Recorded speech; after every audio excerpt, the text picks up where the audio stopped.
ప్రేమికులకు తెలంగాణ ప్రభుత్వం ఒక గుడ్ న్యూస్ చెప్పింది. హైదరాబాదీలకు మరో అంతర్జాతీయ క్రికెట్ స్టేడియం వస్తోంది. దీనికి సంబంధించిన బ్రేకింగ్స్ మనం చూస్తున్నాం.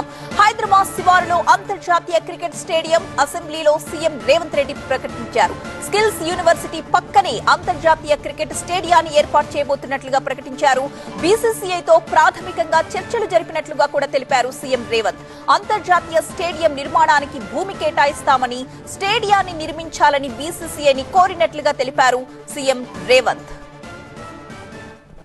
వివిధ కారణాల చేత మన దగ్గర స్పోర్ట్స్ కానీ గేమ్స్ కానీ కొంత నిర్లక్ష్యానికి గురై పెద్దగా పట్టించుకోలే.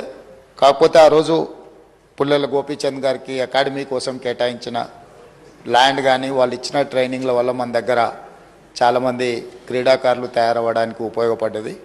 ఒక ప్రైవేట్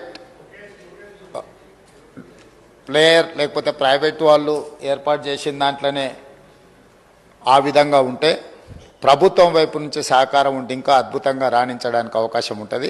అందుకే రాష్ట్ర ప్రభుత్వం స్పష్టంగా ఈసారి బడ్జెట్లో గతంలో ఎన్నడూ లేని విధంగా 361 కోట్ల రూపాయలు స్పోర్ట్స్ కోసము మనం కేటాయించడం జరిగింది. ఈ వేదిక మీద నుంచి తమరికి నేను చెప్పదలుచుకున్నది, మేము బీసీసీఐతో మాట్లాడుతున్నాం. వారితో ప్రాథమిక చర్చలు పూర్తి అయిపోయినాయి. నిన్న ఎక్కడైతే బేగర్ కంచెలో మనము స్కిల్స్ యూనివర్సిటీని ప్రారంభించుకున్నామో తొందరలోనే నేషనల్ అకాడమీ ఆఫ్ కన్స్ట్రక్షన్ కూడా అక్కడికే షిఫ్ట్ చేయాలనుకుంటున్నాం. దాని పక్కనే బీసీసీఐని ఒక ప్రపంచ అంతర్జాతీయ స్థాయి క్రికెట్ స్టేడియంను నిర్మించడానికి మేము భూమి కేటాయిస్తాం. మీరు వచ్చి అక్కడ అద్భుతమైన ద బెస్ట్ క్రికెట్ స్టేడియంను నిర్మించండి అని వాళ్ళతో మాట్లాడడం జరిగింది. వాళ్ళు కూడా ముందుకు వచ్చిండ్రు.